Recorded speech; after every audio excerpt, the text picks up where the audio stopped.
Hi friends, आज मैं एक लैक्सेटिव सस्पेंशन का रिव्यू करने जा रहा हूं। कब्ज रोग को दूर करने के लिए इस मेडिसिन को लेने की एडवाइस की जाती है। दवा लेक्स plus oral suspension brand name से यह मार्केट में उपलब्ध होता है। दवा इंडिया जेनरिक फार्मेसी के द्वारा इसका प्रोडक्शन किया जाता है। कीमत की अगर बात करें तो 170 ml की एक बोतल मार्केट में 45 रुपीज़ की उपलब्ध होती है। फ्रेंड्स, अगर अभी तक आपने मेरे चैनल को सब्सक्राइब नहीं किया है तो प्लीज़ चैनल को सब्सक्राइब कर लें। बेल आइकन को भी प्रेस करें ताकि आने वाले सारे वीडियोस के नोटिफिकेशंस आपको मिल जाएं और आप मेरा कोई भी वीडियो को मिस ना करें।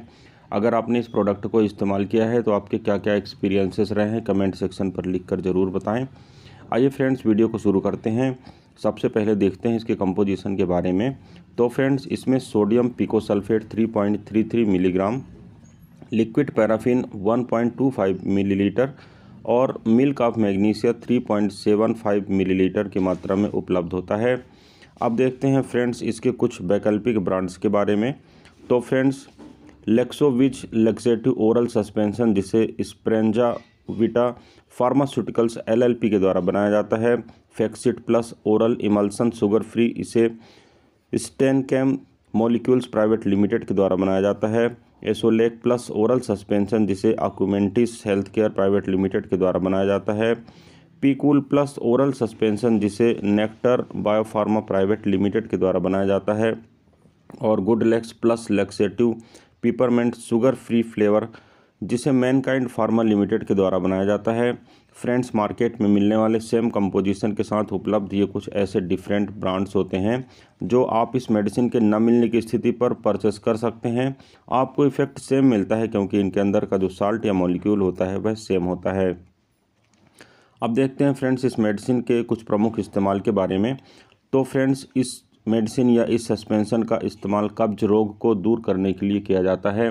जब कभी आपको मलबद्धता या मलकोष्ठता होती है, जिस समय आपको मल त्याग करने की इच्छा नहीं होती, पेट कड़ा होता है लेकिन आपको या मल त्याग नहीं होता है, ऐसी कंडीशन में इस मेडिसिन को उपयोग करने की एडवाइस की जाती है। इस मेडिसिन के कुछ साइड इफ़ेक्ट की अगर बात करें फ्रेंड्स, तो पेट में दर्द का होना, डायरिया या दस्त का होना, जी मिचलाना, चक्कर आना, घबराहट होना आदि इसके कुछ कॉमन साइड इफ़ेक्ट के रूप में नोट किए गए हैं। अब इसको इस्तेमाल करने की अगर मैं बात करूं फ्रेंड्स, तो इसको जब आप ले रहे हो तो आप अपने डॉक्टर के एडवाइस के बाद ही आपको इसको इस्तेमाल करना चाहिए। डॉक्टर के सजेशन के अनुसार, उसके डोज और ड्यूरेशन के अनुसार आपको मेडिसिन का इस्तेमाल करना चाहिए। इस्तेमाल करने से पहले डॉक्टर के द्वारा जो सजेस्ट की गई अमाउंट है उसे नाप लेना चाहिए। मापने वाले कप से मापना चाहिए और उसके पश्चात ही मेडिसिन को पीना चाहिए। इस्तेमाल करने से पहले अच्छी तरह बॉटल को हिला लेना चाहिए। इस मेडिसिन को भोजन के साथ भी लिया जा सकता है, भोजन के पहले भी लिया जा सकता है और भोजन के बाद में भी लिया जा सकता है। परंतु आप मेडिसिन को अगर एक स्पेसिफिक निश्चित समय पर लेते हैं तो मेडिसिन की एफिकेसी बढ़ती है। अब देखते हैं फ्रेंड्स यह मेडिसिन काम कैसे करती है। तो फ्रेंड्स, कंपोजिशन के सेक्शन में मैंने आपको पहले ही बताया है कि इसमें 3 प्रकार के लैक्सेटिव कंटेंट होते हैं। इसमें सोडियम पिकोसल्फेट होता है, लिक्विड पैराफिन होती है और मिल्क ऑफ मैग्नीशिया होता है। सारी चीज़ें एक इंटीग्रेटेड वर्क करती हैं और कब्ज से आपको राहत प्रदान करती हैं। सोडियम पिकोसल्फेट जो होता है वह एक हाई क्वालिटी का लैक्सेटिव होता है। यह मल को आगे बढ़ाने के लिए और पेरिस्टालसिस मूवमेंट के लिए रिस्पॉन्सिबल होता है, यानी पेरिस्टालसिस मूवमेंट को बढ़ा देता है। लिक्विड पैराफिन एक लुब्रिकेंट होता है और यह मल में पानी और वसा की मात्रा को बनाने में मेंटेन करने में मदद करता है। जबकि मिल्क ऑफ मैग्नीशिया जो होता है एक ऑस्मोटिक लैक्सेटिव होता है, जिसके कारण आंतों में पानी को खींच लिया जाता है, जिसके कारण मल नरम हो जाता है और मल त्याग करने में आसानी होती है। इस प्रकार फ्रेंड्स, तीनों मेडिसिन एक इंटीग्रेटेड वर्क करती हैं, जिसके कारण आपका कब्ज दूर हो जाता है और आप राहत महसूस करते हैं। कब्ज को दूर करने के लिए आपको इस मेडिसिन को लेने की एडवाइस की जाती है। अब फ्रेंड्स, कुछ आपको मैं हेल्दी हैबिट्स बताता हूं जिनके कारण आप कब्ज रोग से दूर रह सकते हैं। आपको भोजन में अधिक मात्रा में फाइबर्स का उपयोग करना चाहिए। कम से कम 20 से 30 या 40 ग्राम फाइबर को आपको प्रतिदिन कंज्यूम करना चाहिए किसी भी फॉर्म में, चाहे वह लिक्विड फाइबर हो चाहे वह सॉलिड फाइबर हो। पानी कम से कम दिन भर में आपको 8 से 10 गिलास की मात्रा में धीरे धीरे करके पीना चाहिए। प्रति सप्ताह में कम से कम 5 बार आपको नियमित रूप से व्यायाम करना चाहिए, एक्सरसाइज करना चाहिए लगभग आधे घंटे के लिए। मल को आपको रोक कर नहीं रखना चाहिए क्योंकि इससे आंतों की समस्याएं बढ़ती हैं और बिगड़ सकती हैं। यह दवा आपको सोने से ठीक पहले नहीं लेना चाहिए, उसके थोड़ा पहले ले लेना चाहिए। लंबी अवधि तक मेडिसिन को लेने से आपको बचना चाहिए क्योंकि इसकी हैबिट बन जाती है। अतः जब कभी आपको लक्षण लगे तो ही आप इस मेडिसिन को इस्तेमाल करें। रोज़ इसका अगर आप इस्तेमाल करेंगे तो हो सकता है आपके पेट में भी धीरे धीरे दर्द बनना चालू हो जाएगा। अगर आपको किसी प्रकार का अपेंडिसाइटिस है या पेट में ब्लॉकेज है, किसी भी प्रकार के ऐसे कुछ साइन सिम्टम्स पिछले रहे हैं तो आपको इस मेडिसिन को बहुत सावधानीपूर्वक इस्तेमाल करना चाहिए और डॉक्टर से इस बारे में उचित परामर्श अवश्य करना चाहिए। इस मेडिसिन को लेने के साथ आपको अल्कोहल का सेवन नहीं करना चाहिए, यह सुरक्षित नहीं है। आपको किसी भी प्रकार के कॉम्प्लिकेशंस हो सकते हैं। गर्भावस्था में अगर आप हैं या ब्रेस्ट फीडिंग करा रहे हैं या गर्भावस्था की प्लानिंग कर रहे हैं तो आपको अपने डॉक्टर से पहले परामर्श अवश्य कर लेना चाहिए।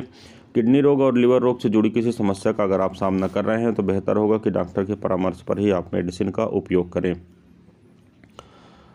अब फ्रेंड्स, कुछ बातें मैं आपको बता देना चाहता हूं कि आपको सबसे पहले तो इस मेडिसिन को इस्तेमाल करने के पहले एक्सपायरी डेट को चेक कर लेना चाहिए।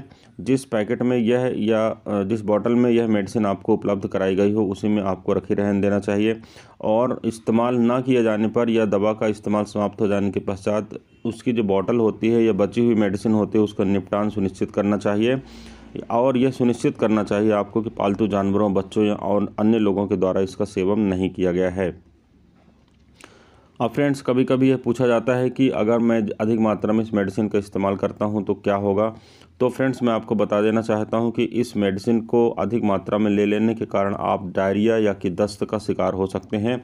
अगर आप डायरिया का अनुभव करते हैं यानी अगर आपको दस्त लगता है तो बहुत सारा आपको पानी या लिक्विड कंटेंट लेना चाहिए। अगर लगातार दस्त बना रहता है तो आप डिहाइड्रेशन के शिकार हो सकते हैं। गहरे रंग का पेशाब हो सकता है, पेशाब में कमी हो सकता है या पेशाब में बदबू हो सकती है। ऐसे किसी भी प्रकार के लक्षण अगर आप में दिख रहे हैं तो आपको अपने डॉक्टर से उचित परामर्श अवश्य करना चाहिए और डॉक्टर के सजेशन के अनुसार आपको दस्त को रोकने का उपाय करना चाहिए। इस मेडिसिन को कभी कभी इस्तेमाल करना चाहिए, रोज़ाना इस्तेमाल करने के लिए यह मेडिसिन नहीं है। आप अगर इस मेडिसिन को रोज़ाना इस्तेमाल करते हैं तो आपकी आदत पड़ सकती है और आगे चलकर आपके लिए हानिकारक हो सकता है। इसलिए बेहतर होगा कि आप जब कभी कभार इस मेडिसिन का इस्तेमाल करें, यह आपके लिए अधिक बेहतर होगा। क्रॉन्स डिसीज़ एक डिसीज़ होती है जो पेट से संबंधित होती है। इस प्रकार की अगर आपको बीमारी है तो आपको किसी भी प्रकार का लैक्सेटिव का इस्तेमाल करना सुरक्षित नहीं होता है।